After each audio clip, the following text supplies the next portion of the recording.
অলিস্মিতাই আপোনালোক সকলোকে পুনৰবাৰ স্বাগতম জনাইছোঁ আমাৰ চেনেলৰ নতুন এটা ভিডিঅ'লৈ।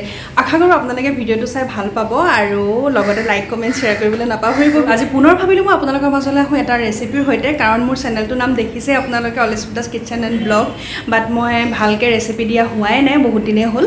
আৰু আজি ভাবিলোঁ সেয়ে আপোনালোকৰ মাজলৈ লৈ আহোঁ এটা ৰেচিপি ভিডিঅ' আৰু লগতে আশা ৰাখিলোঁ যে আপোনালোকৰ ভিডিঅ'টো চাই অলপ হ'লেও কাৰোবাৰ নহয় কাৰোবাৰ অলপ সহায় হ'ব। কাৰণ যিসকলে বতৰৰ ফল বতৰত মানে প্ৰিজাৰ্ভেশ্যন কৰি ৰাখিব বিচাৰে, মানে যিহেতুকে আমি সকলো ফল সকলো সময়তে নাপাওঁ, কিন্তু টেষ্টটো আমাৰ সকলোকে লাগিয়ে থাকে, নহয়নে বাৰু? সেইকাৰণে ভাবিলোঁ আপোনালোকৰ মাজত এইটো ৰেচিপি আনো মই। আৰু বলক ভিডিঅ'টো আজি আৰম্ভ কৰোঁ আৰু ভিডিঅ'টো শেষলৈকে চাব বুলি আশা ৰাখিলোঁ। আৰু যিসকল মোৰ চেনেলত নতুন হয় চেনেলটো প্লিজ ছাবস্ক্ৰাইব নকৰাকৈ নাযাব আৰু লগতে লাইক আৰু শ্বেয়াৰ কৰিবলৈ নাপাহৰিব। আৰু বলক আজি ভিডিঅ'টো আৰম্ভ কৰোঁ। আৰু আপোনালোকৰ ফালে বতৰবোৰ কেনেকুৱা হৈছে বাৰু জনাবচোন কমেণ্ট বক্সত। আমাৰ আজি ডিব্ৰুগড়ত বতৰ বহুত ধুনীয়া, মানে ৰ'দো নাই বৰষুণো নাই। ৰাতিপুৱা সময়ত অলপ বৰষুণ আছিলে বাৰু, কিন্তু এতিয়া বৰষুণো নাই ৰ'দো নাই, কিন্তু বতাহ বৰ ধুনীয়া মাৰি আছে। আৰু লগতে এইফালে আছে আমাৰ এজোপা কৃষ্ণচূড়া, এইজোপা আৰু এনেদৰে ৰঙাকৈ ফুলি থাকে যে দেখিবলৈ বৰ ধুনীয়া লাগে। এনেদৰে আৰু যাতে বতৰটো সেমেকা, সেইকাৰণে আৰু বেছি ভাল লাগিছে। আৰু আজি মোৰ ভিডিঅ'টো কি হ'বলৈ গৈ আছে নিশ্চয় আপোনালোকে বুজি পাইছে। এয়া উলিয়াই থৈছোঁ মই আনাৰস 3টা, আৰু মই এনেদৰে আনাৰসকেইটাৰ মানে ওপৰৰ যিটো অংশখিনি আঁতৰাই ল'ম এতিয়া, মানে বাকলিখিনি আঁতৰাই ল'ম। আৰু আপোনালোকে বাৰু আনাৰস কেনেদৰে কাটি ভাল পায় বা কেনেদৰে কাটে আপোনালোকে জনাবচোন। মই এনেদৰে কাটিবলৈ সুবিধা পাওঁ, অলপমান চোকা কটাৰী এখন হ'লে বেছি সুবিধা হয়। আৰু এনেদৰে প্ৰথমতে মই গোটেই বাকলিখিনি এৰুৱাই ল'ম, তাৰ পাছত সৰু সৰু অংশ কৰিম। কেনেদৰে কি কৰোঁ দেখাই আছোঁ, চাই থাকক ভিডিঅ'টো। আৰু আনাৰসটো গোটেই বাকলিখিনি আঁতৰাই ল'লোঁ, তাৰ পাছত ভালকৈ এবাৰ ধুই এতিয়া ধুনীয়াকৈ মই কাটিম। আনাৰস এনেদৰে দুভাগ কৰি পুনৰ আৰু দুভাগ মাজত কৰি দিছোঁ, আৰু তেতিয়াহে মানে আনাৰসটো কাটিবলৈ মোৰ সুবিধা হ'ব। সেইকাৰণে মই এনেদৰে কাটি লৈছোঁ।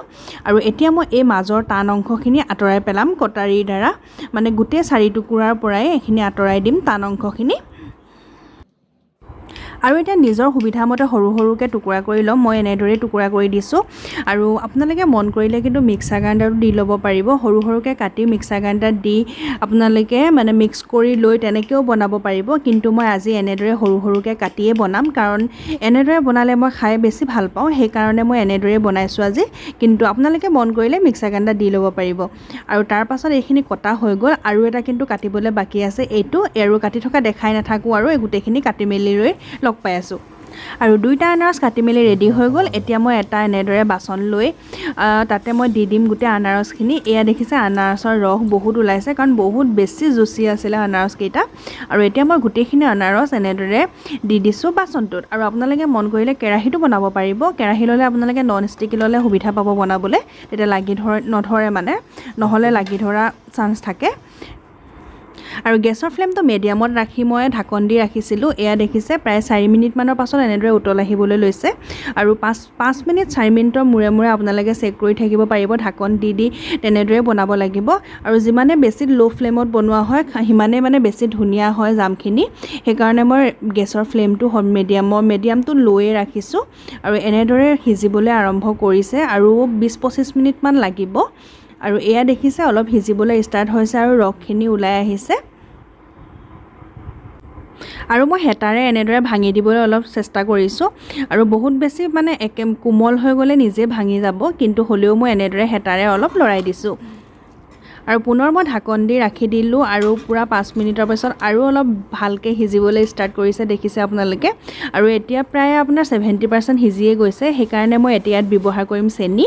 আৰু এয়া লৈছোঁ মই চেনি 1 কাপ প্ৰথমতে। এতিয়া টোটেল মই 3 কাপ চেনি ব্যৱহাৰ কৰিম, যিহেতুকে মই ডাঙৰ 2টা আনাৰস ব্যৱহাৰ কৰিছিলোঁ। সেইকাৰণে মই চেনি দি দিছোঁ মিডিয়াম চাইজৰ 1 কাপৰে 3 কাপৰ জোখত। আৰু মিঠাটো আপোনালোকে যদি অলপ বেছিকৈ দিব বিচাৰে তেতিয়াহ'লে বেছিকৈ দিব পাৰিব।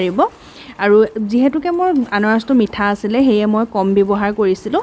আৰু এয়া দেখিছে চেনি দি উতল আহিবলৈ দিছিলোঁ পুনৰ। আৰু এতিয়া মই ইয়াত ব্যৱহাৰ কৰিছোঁ এয়া ভেনিলা এচেঞ্চ। আপোনালোকে মন কৰিলে দিব পাৰে বা মন নকৰিলে নিদিলেও কোনো কথা নাই, আৰু খাবলৈ কিন্তু ভালেই হ'ব।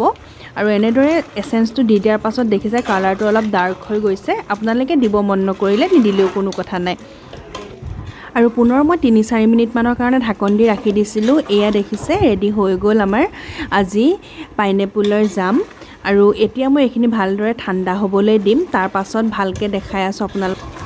আৰু মই প্ৰায় 40 মিনিটমানৰ পাছত ভালদৰে ঠাণ্ডা হ'বলৈ দিছিলোঁ আৰু এয়া দেখিছেনে বাৰু এখন চামুচেৰে লৰাই দিছোঁ ইমান ধুনীয়া হৈছে জামখিনি আৰু কালাৰটো দেখিয়ে আপোনালোকৰ খাওঁ খাওঁ লাগিছে নাই বাৰু কমেণ্ট বক্সত কমেণ্ট এটা কৰিব আৰু এতিয়া মই এনেদৰে এটা গ্লাছৰ জাম মানে বটল লৈ লৈছোঁ আৰু এতিয়া এইটো বটলতে মই ভালকৈ ৰাখি দিম আপোনালোকে গ্লাছৰ বটল ব্যৱহাৰ কৰিব ময়ো সেইকাৰণে গ্লাছৰ বটলে ব্যৱহাৰ কৰিছোঁ আৰু আপোনালোকে মন কৰিছে চাগে অলপ ভাপ হৈ আছিলে মানে অলপ স্লাইড গৰম হৈ থাকে যে ঠিক তেনেধৰণৰ হৈ আছিলে সেইকাৰণে বটলটো ভাপ হৈ যোৱা নিচিনা হৈছে মই কিন্তু এনেদৰেই টাইটকে মাৰি নিদিওঁ হাফৰখন ঠাণ্ডা হ'বলৈ দিয়াৰ পাছতহে মই মাৰি দিম হাফৰ আৰু এনেদৰে এইটো বটল কমপ্লিট হৈ গ'ল আৰু ধুনীয়াকৈ ঠাণ্ডা কৰি ল'লোঁ আৰু অলপ থাকি গ'ল পাছে সেইখিনি মই বেলেগ এটা কণ্টেইনাৰত ৰাখি দিলোঁ এনেদৰে আৰু প্ৰথমতে এইখিনি শেষ কৰি ল'ম তাৰ পাছতহে এইখিনি খাম আৰু আপোনালোকে এইখিনি জাম ৰুটি ব্ৰেড আৰু তেনেকৈ ভাল পাই খাব পাৰে আপোনালোকে খুব ধুনীয়া হয় এনেদৰে আপোনালোকেও যদি বনাই নাই খোৱা এনেদৰে এবাৰ বনাই খাই চাব আৰু মোক কমেণ্ট বক্সত কমেণ্ট কৰিবলৈ নাপাহৰিব কিন্তু